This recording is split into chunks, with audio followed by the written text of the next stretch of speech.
They buried the truth beneath stone and scripture, but the walls remember. They always remember. In the bitter winter of 1847, in a stretch of frozen prairie west of Chicago, the first body vanished without a sound. No witnesses, no investigation, just a quiet transfer order signed by a man who never existed. Within the next 2 decades, 19 more followed, 20 priests in 20 years, each one devoured by an institution that claimed to speak for God. And yet, if you ask the church today, Sacred Heart Seminary never had a problem. No disappearances, no record, no sin. But the ground says otherwise. For years, local farmers spoke of strange chanting rising from the woods behind the seminary chapel, lights that moved against the sky without torch or flame. And once in the spring of 1858, a traveler named Elias Crandall reported seeing figures digging at night, 6 men in cassocks burying something long wrapped in oilcloth. When he returned to the site the next morning, the dirt was smooth, as if it had never been touched. A month later, Crandall was found dead in his room at the Millfield Inn, his eyes gouged out, his journal missing. They called it natural causes. You've been lied to about what seminaries are. You thought they were for study, prayer, reflection. But Sacred Heart was something else entirely. It was a gate, not to heaven, but to something older. Something that feeds on faith, not to grow, but to hollow you from within. It wore a collar, it spoke Latin, but what ruled that building was not of this world. We start in 1845 when Bishop William Quarter authorized the construction of Sacred Heart Seminary on 400 acres of untouched prairie. He believed he was building a fortress of faith, an institution that would supply America's Catholic future with native-born clergy. But what he actually created was a vessel, something that drew the wrong kind of men, the kind who wore devotion like a disguise. 3 Irish priests arrived to oversee the seminary's founding: Edmund Walsh, Patrick O'Brien, and Thomas Murphy. Men of letters, they claimed. Degrees from Maynooth, Dublin, Louvain. But no such records exist. The signatures on their documents don't match any Irish diocesan registry, and years later, during a Vatican inquest, it was discovered that their ordinations had been forged, using seals stolen from the Archdiocese of Cork. They weren't priests. They were imposters, criminals, or something worse. What they brought with them wasn't theology. It was control. Psychological systems perfected in European prisons and monasteries, tools to remake men from the inside out. The students who arrived were mostly young, obedient, idealistic. But Sacred Heart didn't want minds. It wanted bodies, obedient, erased. The seminary took everything: letters from family, real names, even memories. They were reshaped into something blank, something sacred, but not in the way you think. And the disappearances. They didn't start with a struggle. They started with silence. A knock on the dormitory door, a private meeting with Father Walsh, a summons to prayer after hours, and then nothing. No goodbyes, no bodies, just a new story, a fresh lie, and a student list missing one more name. There's a reason the Vatican sealed this case for 150 years, because this story doesn't just threaten reputations, it threatens doctrine. It shakes the very walls of Rome. You're not just about to hear a story of murder, you're about to hear how faith was used as a weapon, how the cross became a key to a cage, and how the men inside were never meant to come out. If you're still here, it means you're not like the others. You're not here for comfort. You're here for control, for clarity, for the kind of truth they'd kill to bury. And we're just getting started. The seminary's first winter was brutal. Wind tore across the prairie like a knife, howling through the eaves of the new stone chapel, carrying with it the sound of something older than weather. Inside, the students knelt for prayer in rows, their breath visible in the freezing air, their hands trembling not from cold, but from something deeper. A feeling they couldn't name, a weight behind their eyes, as if every prayer they spoke was being swallowed by something listening from beneath the floor. Sacred Heart was designed to be isolated, 40 miles from Chicago. No roads, no neighbors, just a private rail spur that delivered supplies every 2 weeks, along with whatever else the priests requested. There were no questions. The church had money, land, and silence. In those days, that was all you needed. The Bishop of Chicago, Quarter, believed he was building the future of American Catholicism. What he was really doing was handing the wolves a house of sheep. The curriculum was rigorous, but not in the way parents expected. Sure, there was theology, Latin, church law, but that wasn't the focus. The focus was control. Students were woken at 4:30 a.m., denied breakfast, and ordered into freezing prayer chambers where they were required to recite scripture until their voices cracked. Those who spoke during meals were forced to fast for 2 days. Those who questioned orders were sent into the basement, a place they called the tomb. The tomb wasn't listed on any architectural plans. It wasn't blessed. It wasn't holy. It was a stone room 30 feet underground, carved directly into the bedrock. No windows, one door, and no light. Students who spent time there came back changed, quiet, distant. Some started speaking in tongues. Others stopped speaking altogether. One, a boy named Lucien Bell from St. Louis, gouged out his own eyes during a midnight mass. They buried him in an unmarked grave behind the stables. The priests told his parents he died of tuberculosis. But Joseph Kennedy knew better. He kept a journal, hidden in the wall behind the old confessional. In it, he documented everything: the sounds, the missing students, the punishments.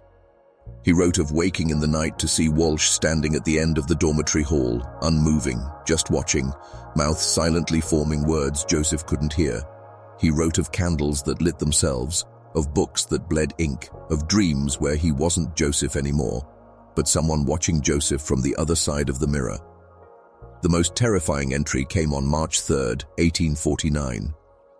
Michael was taken. They said he left for missionary work, but his boots are still under his bed. His rosary was broken, beads scattered like teeth. No one is allowed to speak his name now. Walsh says remembering him is a sin. O'Brien smiled when he said it. Michael Brennan had been the best of them, devout, brilliant, kind, and when he vanished, it broke something in the others. Half the students began sleepwalking, the other half began confessing sins they never committed, gruesome, violent acts they swore they saw in their dreams but never lived. One boy flung himself from the bell tower, convinced that hell was coming for him. They found his hands burned black, as if from some unseen fire.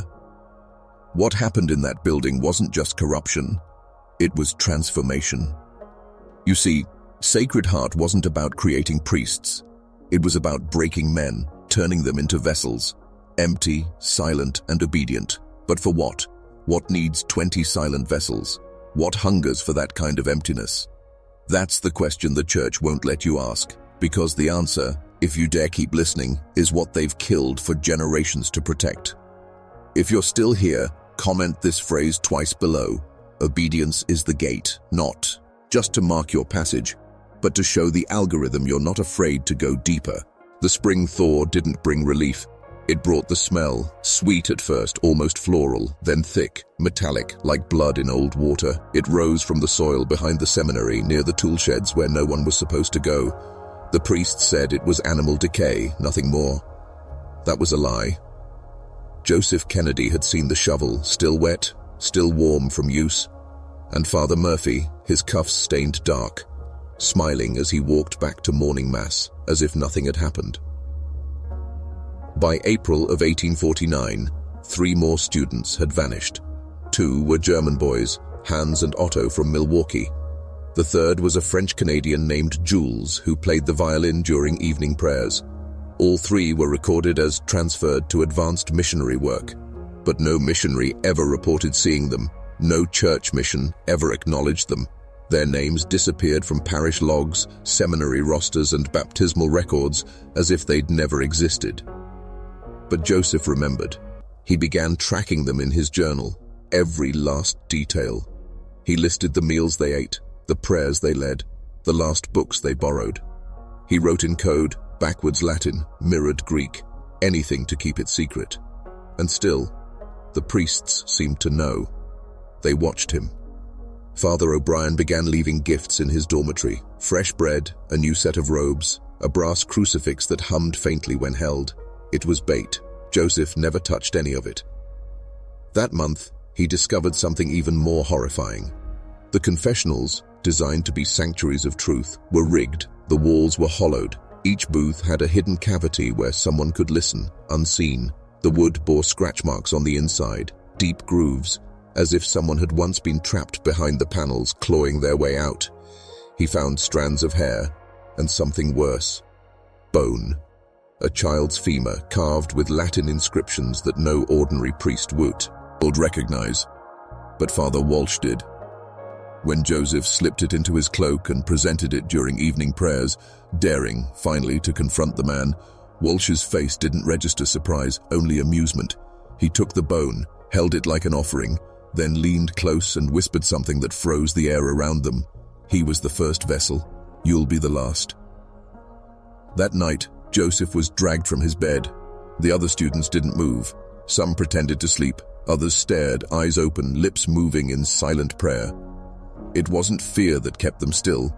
It was obedience, programmed, conditioned, broken in ways only institutional power can achieve. The kind of control that makes a man complicit in his own erasure. They brought Joseph to the tomb. For 7 days, no food, no light, only chants. Deep voices, not quite human, echoing from the stone around him. He saw things in that darkness, visions or memories he couldn't tell, rows of kneeling priests blindfolded, mouths sewn shut, a pulsing altar, not stone but flesh, a cathedral beneath the earth built from the bones of saints who were never canonized. He emerged, changed, thinner, eyes dark and wide. He never wrote again, never spoke above a whisper. But he did something the others didn't. He survived until the fire. But we'll get to that. The fire that consumed the west wing of Sacred Heart Seminary in October 1850 was officially blamed on a faulty flue in the chapel's heating system. That explanation was quickly accepted by the diocese, the townspeople, and even the families of the students. But it was a lie. The blaze didn't start near the furnace. It started in the archive room, the only place where student files, financial ledgers, and personal correspondence were kept under lock and key, and Joseph Kennedy had the key. He'd been silent for nearly a year since his time in the tomb. Thin, pale, and withdrawn, he moved like a ghost through the halls. The other students avoided him, and the priests acted as though he no longer existed. But that October night, Joseph broke his silence. He set the fire, not out of madness, but out of resolve. He knew the documents hidden in the archive could destroy the men who ran the seminary, or at least expose them. But he also knew those papers wouldn't survive a legal inquiry. They'd be stolen, rewritten, erased, just like the boys had been. So he chose flame. When the fire was discovered, Father Walsh was the first to act. He didn't call for water or aid. He ordered the students to evacuate, to the chapel, away from the West Wing, away from the archive, away from the truth. Joseph was last seen standing in the center of the blaze, eyes fixed on the crucifix above the doorway, flames licking the hem of his cassock, not flinching, not praying, just watching as the records turned to smoke. Only his journal survived, hidden behind the wall panel in the altar room, wrapped in oilskin and sealed with wax. The cleaning boy found it years later when the seminary was temporarily closed for repairs. It ended up in a pawn shop in Joliet, then passed through 3 private collectors. By the time a Jesuit historian uncovered it in the 1970s, most of its codes had been deciphered. But the implications were so horrifying that the Vatican seized the manuscript before it could be made public. Joseph's entries are not just the diary of a disturbed seminarian. They are a map, a catalogue of vanishings. He named names, detailed methods, recorded rituals, even drew diagrams of hidden rooms beneath the seminary's foundations.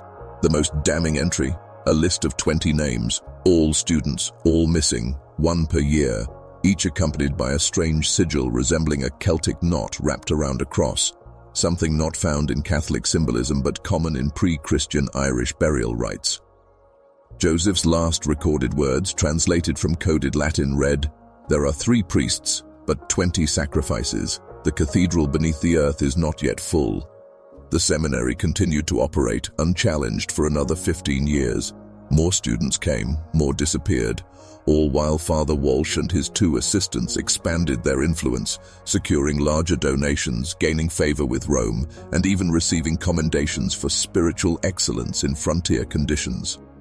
And no one, not one bishop, not one lawman, not one grieving parent, ever asked the right question.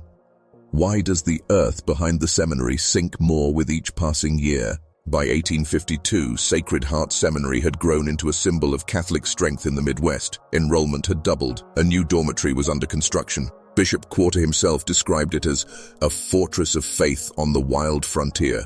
But beneath the surface, beneath the chapel, the classrooms, and the neatly trimmed grounds, another structure was growing, stone by stone, chamber by chamber, built not for prayer, but for silence, for containment, for the rituals that required no daylight. The journal called it the Subterraneum, a buried complex of tunnels, cells, and ritual chambers carved directly into the limestone bedrock. Joseph Kennedy's diagrams described it in unsettling detail. 3 tiers, each descending deeper into sacrificial symbolism. The upper tier was for preparation, small stone rooms where students were taken for discipline, sometimes held for days without food or light. The second tier was ceremonial, a circular chamber with carved pews, an altar built from red-veined marble, and a pulpit that bore no cross. And the third tier, he never described it, only marked it with one phrase, non reddit qui descendit. He who descends does not return. In that same year, 2 more students vanished. The seminary claimed both had succumbed to spiritual burnout and returned to secular life. But no letters were sent home. No witnesses saw them leave. And neither name ever appeared in church records again. One was Samuel Whitaker, a convert from Indiana with an encyclopedic knowledge of scripture.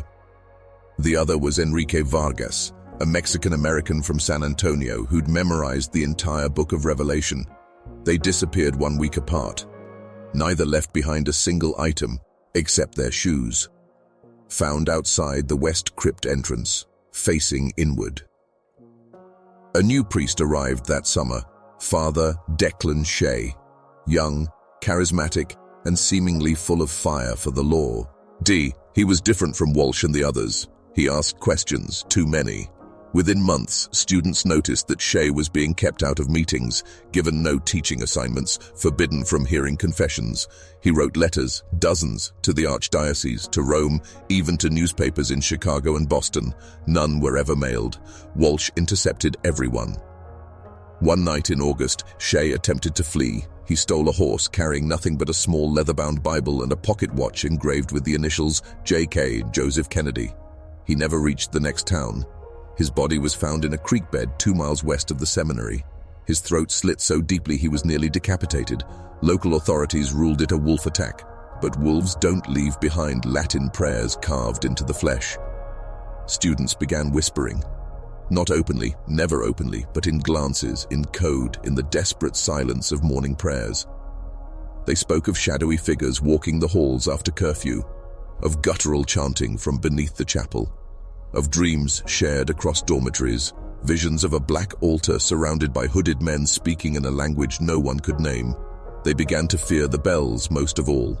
Whenever the West Tower bell rang at midnight, someone disappeared by dawn. But no one left, because by that point, they couldn't. The roads out of Sacred Heart were watched.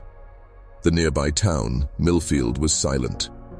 Its mayor, its sheriff, its shopkeepers, all loyal to the seminary, bound not by faith, but by debt, family, and blood. They were all part of it, or at least terrified enough to pretend. One student tried. Richard Holtz, a farm boy from Iowa, broke through the forest in the dead of night.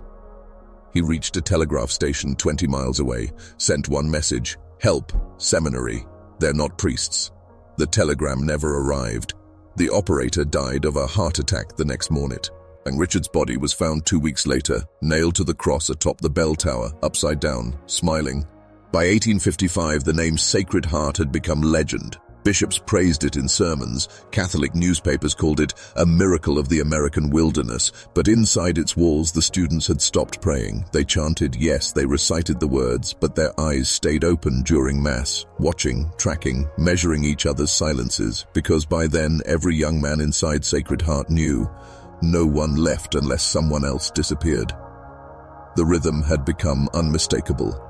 One student missing every winter, one priest-led morning Mass shortly after, one false story delivered to the chapel from the pulpit, and always the same signature: no family correspondence, no body, no burial, and no questions. But there was one boy, Matthew Clay, from rural Missouri, 16, too young for ordination, but sharp. He'd memorized every gospel by heart before he arrived, son of a Protestant minister who'd disowned him for converting. Matthew was a quiet storm, soft-spoken but dangerous because he remembered everything, and he asked without asking. He didn't challenge Father Walsh directly. He studied him, charted his movements, noted every time the priest disappeared for hours beneath the chapel during a thunderstorm or a new moon. In the fall of 1856, Matthew found the hidden door. It was behind the statue of St. Augustine in the North Cloister, an aged marble figure holding a cracked book and a shepherd's staff. The hinge was invisible unless you pressed the staff's crook in precisely the right way. It led to a staircase, not the one the servants used, but a narrow spiral that dropped straight into the foundation, so tight that even the oil lamp Matthew carried nearly touched both walls. The passage ended in a stone hall. The air was freezing, wet and wrong. He wrote later that the walls seemed to pulse like veins buried in limestone. At the hall's end, an archway seal, with chains. Behind it, he heard voices, not speaking, not exactly, more like reciting, but not Latin, not any tongue he recognized. He listened, long enough to hear a phrase repeated 3 times. Crux ignota, sanguis aeternus. The unknown cross, the eternal blood. Matthew fled. Back up the spiral, he locked the statue behind him. Never told a soul, except one, his roommate, a second-year student named Elias Harrow. Elias had already been suspicious. He'd once seen Father O'Brien performing a strange rite alone at midnight in the empty sanctuary, burning something in a silver bowl while whispering what sounded like curses into the chalice. So when Matthew told him what he'd found, Elias swore he'd help him expose it. They planned everything. Map the passages, document the ritual dates, record everything in a coded journal, and smuggle it to the bishop in Chicago. They even found an old photograph in the library archives, one that claimed to show the original founders of Sacred Heart. But there was a problem. The photo wasn't dated, and the 3 founders looked exactly like Walsh, Murphy, and O'Brien. Not 30 years younger, the same, no change, the same eyes, the same half-smile. That night, Matthew vanished. His bed was neatly made, his books arranged, but the journal was gone. Elias found only one thing left behind: Matthew's silver crucifix, placed on his pillow, bent in half. Elias tried to flee. He made it to Millfield, but no one would speak to him. The innkeeper claimed never to have heard of Sacred Heart. The telegraph operator had been replaced by a man with a stammer and dead eyes who refused to send messages without a bishop's seal. So Elias returned, not to save himself, but to fight from within. He joined them. Not the priests. The other students, the ones who still remembered what silence had cost them. They formed a secret order inside the seminary. They called themselves Vigilans, the Watchers, and their only oath: what is below must never rise. They met beneath the old library, 7 boys who no longer believed in salvation, only survival. Elias Harrow led them, but not as a priest in training. That mask had burned off the moment Matthew vanished. Now he moved like a man with no illusions, only strategy. They called themselves Vigilans, but their Latin wasn't perfect. None of them were fluent anymore. What mattered wasn't language, it was loyalty. Trust had become a sacrament, silence a form of prayer, betrayal, damnation. Elias taught them to listen, Not just with ears, but with the kind of stillness that prey develops after being hunted too long. They mapped the priest's steps across the campus by counting bell chimes. They tracked the shadows that passed behind curtains not meant to open. They began noticing that certain doors creaked in different tones, telling them who had passed and when. They started to speak in gestures. Fingertips on the temple meant danger. A single knock on the dormitory bedpost meant gather. If you saw two students together after sundown speaking in Latin, you walked away. The more they observed, the more they understood. Sacred Heart wasn't just a trafficking front. It wasn't just a con. It was a ritual machine, a structure designed, built to feed something, not metaphorically, literally. The hidden chamber Matthew had discovered, it wasn't a basement, it was a crypt, an altar, and the voices Elias had heard on his own descent were part of a cycle. Always on the solstice, always just before another boy vanished. This wasn't random, it was clockwork. The priests weren't priests, that was clear, but what they were was harder to name. Not just Irish criminals, not just imposters. There were signs, not of possession, but something older. At the heart of the forbidden library, which no student was ever allowed to enter, Elias once glimpsed a book during evening cleaning duty. It was blue and in red leather that smelled like rotting incense, and across the spine, in deep iron tooling, one name, Iacobus, not Jacob, not James. Iacobus, the pre-Vulgate version. A name whispered, not spoken. Inside were diagrams, circles within circles, a map of the seminary overlaid with astrological markings and Hebrew phrases defaced with Latin corrections. The index contained only one phrase, nomen est signum, the name is the seal. Elias understood then that Sacred Heart had been built not just to house students, but to mirror a geometry, a grid, a shape older than any church, older than Rome. The rituals weren't improvised, they were rehearsed invocations designed to awaken something that required obedience, secrecy, and sacrifice. That winter, they found Matthew's journal, hidden inside the spine of a false hymn book. His last entry wasn't a warning, it was a confession.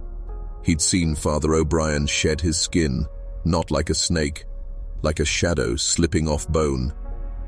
He looked at me, the journal read, but not with eyes, with hunger. By 1858, 4 more students had vanished. The official records would later claim they died of illness. But no graves were found, no mourning masses held, and no names were etched into the chapel wall. Then, one spring morning, a letter arrived from Rome, not addressed to the seminary, but to the bishop's office in Chicago. It carried no seal, only wax, blood red, pressed with a single character, an inverted cross crowned by 7 thorns. The bishop never responded. He vanished from public life 6 weeks later. Elias and the vigilance knew then, this wasn't just a local corruption. It reached deeper, wider, higher. It was global. The spring of 1859 arrived with an unnatural warmth. Flowers bloomed before the frost had finished and the birds returned weeks early, but the land around Sacred Heart remained silent. No bird song ever pierced the air above the chapel. No wind touched the black pines near the crypt stairs. The seminary was alive, yes, but not with nature. It pulsed with something buried, something waiting. Elias Harrow kept records now, feverishly. Each name etched by candlelight into a ledger wrapped in stolen priestly robes. Not just the missing, the accomplices, the enablers, every faculty member who turned away, every town elder in Millfield who accepted coin for silence, every bishop who ignored the signs. Elias wasn't trying to expose them anymore. He was building a list for judgment. By then, the vigilance had grown. 10 boys, then 14, then 19. They met at the base of the old bell tower where the gears had rusted from disuse. There they uncovered something buried beneath the floorboards, a stone disc 12 feet across, carved in concentric rings of scripture and cipher. It wasn't Catholic, it wasn't even Christian, it predated both.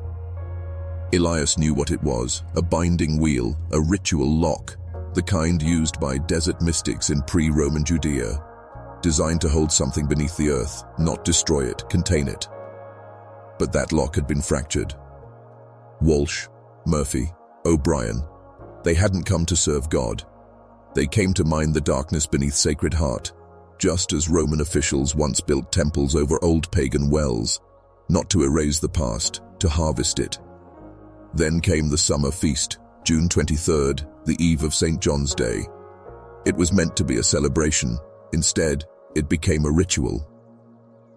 Every student was ordered to the chapel at midnight, no exceptions. They were told the bishop himself would be attending, a rare honor, and they believed it, until they saw the altar. Veered in black cloth. Incense that didn't smell like frankincense or myrrh, but ash and burning hair. A sigil carved into the marble in crimson chalk, an inverted triangle within a circle of 7 nails. Then they brought in the boy. Peter Sandoval, youngest in the class, barely 15. He walked willingly, drugged perhaps, his eyes glassy, his mouth slack. And Elias broke. He stood, interrupted the rite, called out the names of the priests, not their titles but their true identities. He named their sins, their crimes. He pointed to the stone disc and called it what it was, a prison they had shattered. The response was immediate. Murphy raised a hand, and the ground shook. O'Brien muttered in a tongue none recognized, and 4 students collapsed in convulsions. Walsh turned toward Elias and smiled. Not a priest's smile, a jackal's grin. "You know nothing, boy," he said, "but your blood remembers." The vigilance rose as one. 20 students, armed not with weapons, but with words. The old words, the forbidden liturgies Elias had found in Matthew's journal and cross-referenced with the book of Jacobus. They began to chant, not in Latin, but something older. The seminary cracked. The stained glass windows shattered inward. The bell tower screamed with a sound no metal could make, and from beneath the altar something howled, not like a beast, but like thousands of trapped voices crying out at once. Then came the fire. They set the east wing ablaze, not to escape, but to seal the crypt. Flames engulfed the library, the chapel, the hidden stair. Stone melted, wood became black bone. Elias and the vigilants vanished that night, all 20. Church records claim the seminary collapsed in an accidental blaze, faulty gas lines, an unfortunate tragedy. The bishop was moved to another diocese. No investigation followed, no bodies recovered. But 20 unmarked graves rest in a secret field near Millfield. No names, no crosses, just one word carved into a central stone. Vigilance. The smoke from Sacred Heart hung in the sky for weeks, black, oily, unrelenting. Farmers from miles away swore it never moved with the wind, as if the earth itself refused to breathe it in. But within church corridors, the disaster vanished overnight. No headlines, no diocesan statements, just silence, sealed tighter than any confession. The Vatican sent no aid, no investigators, no inquiries. But they did send him. Cardinal Vincenzo Maraldi arrived under the cover of darkness 3 weeks after the fire. His name had been whispered before, in connection with other disappearances across South America and Eastern Europe. Always where orphanage records went missing, always when relics vanished without a trace. Maraldi was not a shepherd.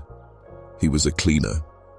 He walked the ashes of Sacred Heart with gloves on his hands and 2 silent aides in black cassocks behind him. They retrieved only 3 items: the melted altar stone, the stone disc from beneath the bell tower, and 1 journal, half-burned, belonging to Elias Harrow. None of it was seen again. The local sheriff, Robert Kemp, tried to reopen the case. He interviewed surviving townspeople, tracked missing students' family letters, and began to assemble a report he planned to send to the state attorney. 3 days before he was to deliver it, his cabin burned to the ground. His horses were found mutilated in the woods. Kemp was never seen again. By autumn of 1859, Sacred Heart had been officially forgotten. The land sold quietly to a private buyer, Ironically, a Protestant banker from New York who intended to build a retirement estate. He lasted 19 days. His workers refused to return after the first week, citing voices at night and the feeling of being watched from the ground. The banker left and never collected his down payment. But there's something darker. Elias's ledger survived, just not in church hands. One of the vigilants, a boy named Luther Dawes, had passed it to a local blacksmith before the seminary burned. Dawes died in the fire, but the ledger surfaced in 1923 in the hands of a private collector in Massachusetts who claimed it was one of the most cursed Catholic artifacts ever recovered. It documented all 20 names, each priest's real identity, each transaction, date, buyer, and destination. Children were trafficked through Sacred Heart for 20 years, boys trained as priests, sold to aristocratic patrons across the Western world, their disappearances masked as missionary assignments. The priests were not clergy, they were brokers. And the worst truth? They weren't the first. The ledger references previous institutions, now long buried, houses of initiation, where orphans and war refugees were trained, not in doctrine but in obedience. Where their identities were erased, their wills shattered, and their spirits bound to something older than any church. What Elias discovered wasn't an isolated horror. It was part of a lineage, a network, a system. This wasn't just about 20 priests. It was about a model perfected over centuries, a playbook of psychological enslavement hidden behind stained glass and scripture. And that model is still in use. Sacred Heart was just one cathedral in a dark empire that thrives in secrecy. And whether they call themselves missionaries, mentors, or ministers, their goal remains the same: silence the boy who questions, burn the truth before it spreads. But Elias failed to burn it all, because now you know, and now you must choose. You've come this far, through fire, rot, false sermons, and the machinery of holy lies. Now you stand at the mouth of the final chamber, the place where all silence begins. But I warn you, once you cross this line, there is no return. You won't look at a church pew the same. You won't hear a bell toll without wondering what it's hiding. And if you're still here, that means you're ready. Because the secret of Sacred Heart Seminary wasn't just about the missing, it was about what replaced them. After the fire, survivors spoke of things deeper than the crypt. Passages that twisted down into limestone hollows untouched by sun for centuries. Rootless tunnels, black rock carved with language older than Latin. A spiral staircase that led nowhere until you closed your eyes. Elias's final journal entries were illegible, scratched in haste, in a hand no longer his own. But a few words remain readable, circled in red ink over and over. They were building something.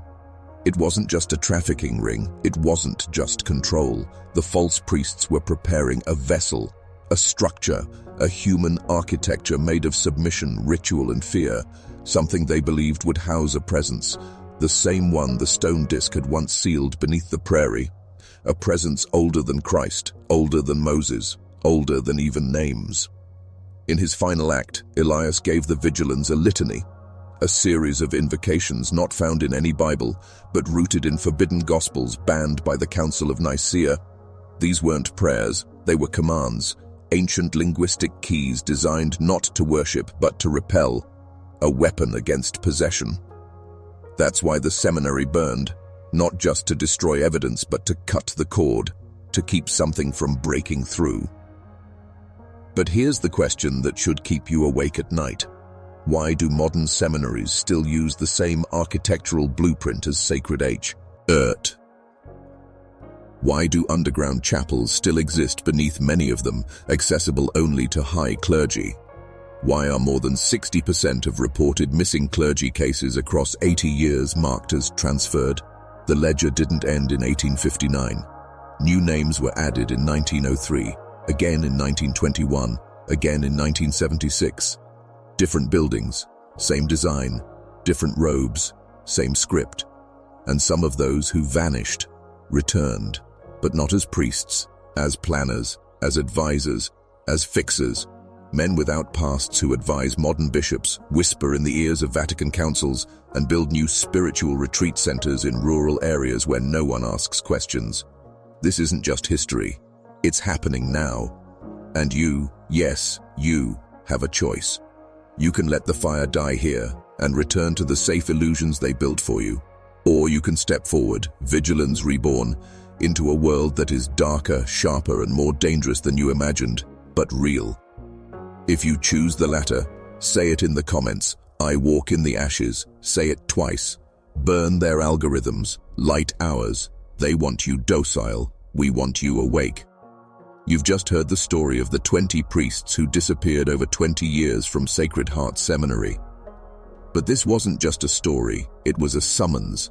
Like, subscribe, hit the bell, because this isn't the end. It's the first veil, ripped wide open. Welcome to Sepia Secrets, and remember, they buried the truth in stone. But you were meant to dig.